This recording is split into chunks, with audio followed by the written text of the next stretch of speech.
오늘 우리에게 주시는 하나님 아버지의 말씀은 마가복음 6장 1절에서 6절 전반부까지 봉독해 드리겠습니다. 마가복음 6장 1절에서 6절입니다. 예수께서 거기를 떠나사 고향으로 가시니 제자들도 따르니라. 안식일이 되어 회당에 가르치시니 많은 사람이 듣고 놀라 이르되 이 사람이 어디서 이런 일을 얻었느냐? 이 사람이 받은 지혜와 그 손으로 이루어지는 이러한 권능이 어찌 됨이냐? 이 사람이 마리아의 아들 목수가 아니냐? 야고보와 요셉과 유다와 시몬의 형제가 아니냐? 그 누이들이 우리와 함께 여기 있지 아니하냐고 예수를 배척한지라.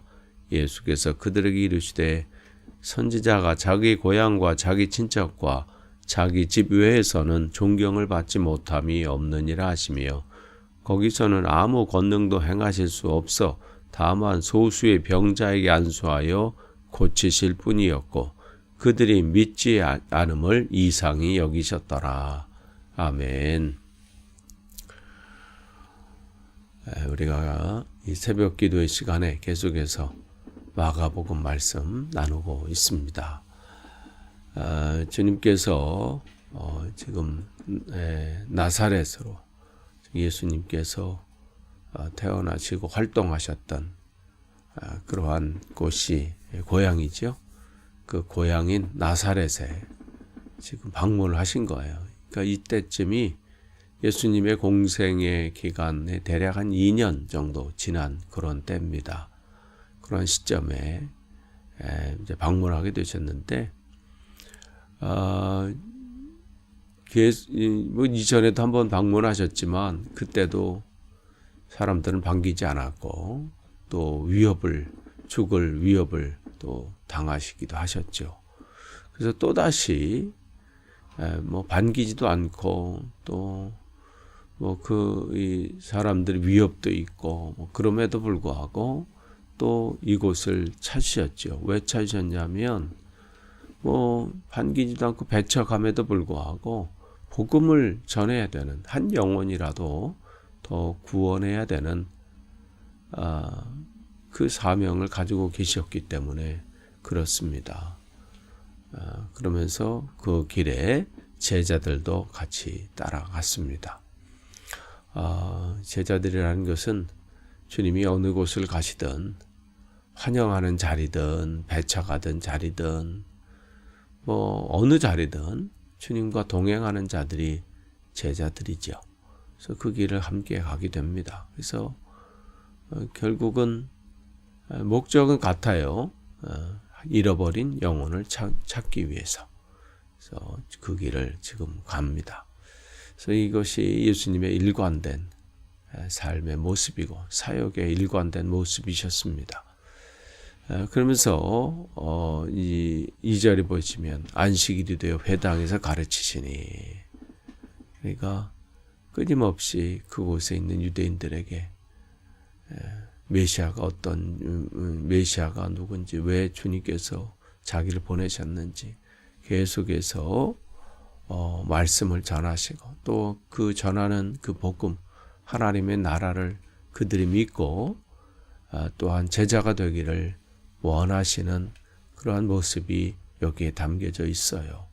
그런데 그 사람들의 반응을 한번 보세요. 전하고자 하는 사람, 또 그들에게 다가서서 뭔가 새롭게 되기를 원하고 내가 만난 정말 주님을 전하려고 하는데 우리도 보면 사람들의 반응이 내가 기대하는 바는 다른 경우가 많잖아요. 여기서도 마찬가지예요. 이 사람이 마리아의 아들 목수가 아니냐, 이렇게 되는 거예요. 마리아의 아들 목수가 아니냐. 그러니까 한마디로 뭐냐면 목수 주제에 뭘 대단하냐고 이렇게 얘기하는 거예요. 그 당시에요. 그 당시 이 문화 가운데 어떤 사람을 보고 저 사람 누구의 어떤 어머니의 아들 아니냐 이렇게 얘기하는 건요. 그 사람을 조롱하고 멸시하고자 하는 그런 마음이 아니면요 하지 않는 그러한 이 말입니다. 그러니까 지금 이 말 속에는 이러한 표현을 했다는 것은 조롱하고자 하는 목적이 있는 거예요. 그러니까 아버지도 없는 자식 뭐 이런 뜻인 거죠. 그러니까 지금 마리아의 아들 목수가 아니냐 이 얘기는 목수 주제에 누굴 가르치려고 하느냐 이러한 얘기예요. 그러니까 지금 와서 뭐 가르치고 뭐 얘기하고 또 소문은 많이 들렸을 거 아니에요.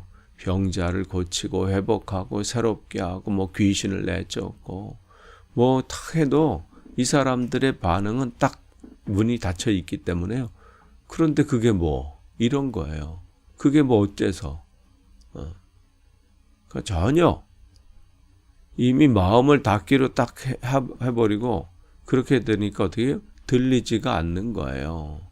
그러면서 그들이 계속해서 자기 다 안다고 얘기하는 거예요. 그 형제도 알고 그 어머니도 알고 뭐 그런데 뭘 대단한 얘기를 하겠다고 지금 여기서 이러느냐라는 것이죠.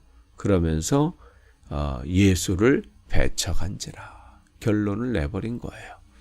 그러니까 하나님께서 예수 그리스도를 통해서 하나님의 은혜를 전하고자 보내셨는데 어떻게 해요? 그 준비하신 은혜를 맛보지 못하는 거예요.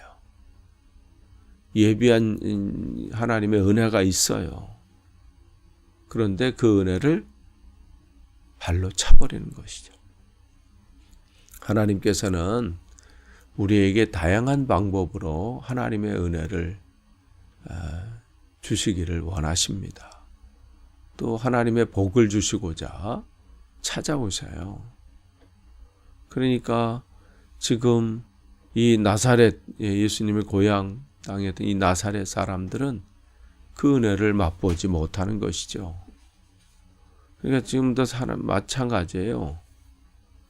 사랑이 부족한 이에게 믿음이 부족한 사람이 있다면, 인내가 부족한 이들이 있다면, 또한 용서가 부족한 이에게도 하나님은 다양한 환경과 또 상황과 또 사람과 여러 가지 사건을 통해서 그것을 채워주시길 위해서, 그것을 바꿔주시길 위해서, 또한 하나님께서는 그 일들을 계속해서 오늘도 그 기회를 주시는데 그거를 거절하는 거죠. 그것을 지금 여기 배척하는 거예요. 그러니까 어떻게 해요? 맛보지 못하는 거예요. 내가 가지고 있는 선입관. 아이, 저 사람 주제에 무슨 자기나 잘하라 그러지 뭐. 이러한 자기 선입관, 자기가 가지고 있는 그것 틀 때문에 하나님이 주시고자 하는 그 은혜를 맛보지 못하는 거예요. 그리고 더뎌 가는 거죠.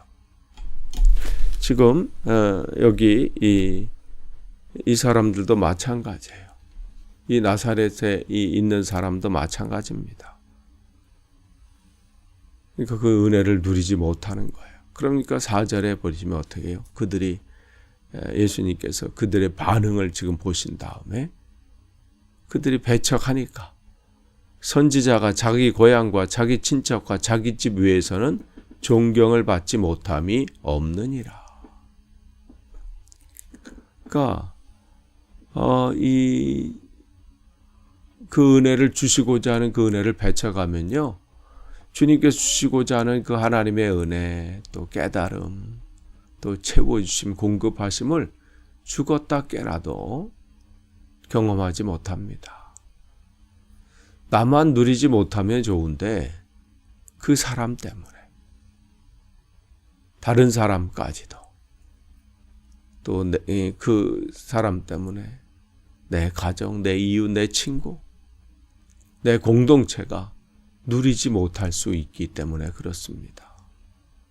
그러니까 우리는 막혀있는 통로가 돼서는 안 돼요. 나를 통해서 하나님의 이 은혜가 흘러넘칠 수 있는 은혜의 통로가 되어야 되죠. 나 때문에 내 가정이, 나로 인해서 내 친구들이, 내 이웃이, 또한 내 공동체가 내가 거하고 있는 그 지역이 주님의 은혜를 누릴 수 있는 그러한 통로가 되어야 됩니다. 그렇기 때문에 이 주님은 안타까운 마음으로 말씀하시는 거예요. 그러면서 5절에 보시면 거기서는 아무 권능도 행하실 수 없어 다만 소수의 병자에게 안수하여 고치실 뿐이었더라. 그러니까 하나님의 은혜가 부족해서 그런 게 아니에요. 하나님의 손이 짧아서도 아니고 능력이 없어서도 아니에요. 내 마음에 닫힌 문 때문에 그렇습니다. 그 은혜가 내게 하나님이 주시고자 은혜는 오늘도 풍성합니다. 근데 닫혀있는 문은 주님은 억지로 여시는 게 아니에요. 내가 열기를 원하세요. 요한계시록 3장에 볼지어다 내가 문 밖에 서서 문을 두드리노니 오늘도 계속해서 두드리세요. 여러분 주위에 있는 이 환경과 상황과 또 보내준 사람을 통해서 여러분 한번 잘 보세요.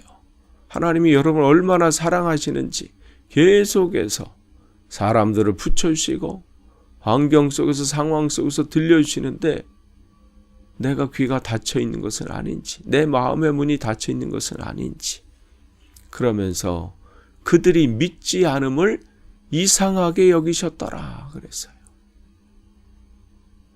다른 쪽에서는 다른 지역에서는 믿음으로 통해서 놀라운 역사들을 그들이 맛보고 기뻐하고 감사하잖아요. 12년 동안 혈류병을 앓았던 그 여인도 마찬가지고 어제 말씀을 나눴던 그 회당장 야이로의 딸도 마찬가지고 두렵고 걱정되고 염려되는 속에 주님께서 두려워하지 말고 믿기만 해라 그 말씀을 하셨을 때 왜 그 아버지 야이로는 왜 두려워하지 않겠어요? 딸이 죽었다 그러고 모든 상황 가운데 흔들릴 수밖에 없는 그런 상황이잖아요. 근데 그 말씀을 그냥 두려워하지 말고 믿기만 해라는 말씀을 그냥 붙잡은 거예요. 그랬더니 놀라운 일들이 일어났어요. 그러니까 믿지 않기로 작정하면요 방법이 없어요. 듣지 않기로 작정하면 뭐 방법이 없습니다. 지금 이 고향 사람들이 그래요. 하나님의 능력은 하나님의 은혜는 사모하는 자에게 주어집니다. 거저 주시는 은혜이지만 그 은혜는 사모하는 자에게 느껴지고 또한 체험되어지고 채워지는 거예요. 오늘 주님께서 그 사람들 보고 그들이 믿지 않음을 이상하게 여기셨더라. 끝을 맺습니다. 오늘도 주님은 우리가 내가 홀로 인생을 애쓰는 삶이 아니라 주님께서 그 은혜가 주님이 주시는 은혜를 누리며 그 삶이 복되시길 원하세요. 오늘도 주님께서 찾아오신 그 주님을 여러분이 믿음으로 영접하시고 또 그 은혜를 오늘도 풍성하게 누리시는 복된 하루 되시기를 축복합니다. 기도하겠습니다. 하나님 감사합니다. 오늘 또 주님의 은혜 가운데 또 귀한 하루를 시작하게 하시고 또 귀한 말씀 또 주시니 감사합니다. 어떠한 상황 가운데 있든 주님의 은혜를 놓치지 않게 하시고 누리며 그 안에서 기쁨 가운데 승리하게 도와 주옵소서. 예수님의 이름으로 기도합니다. 아멘.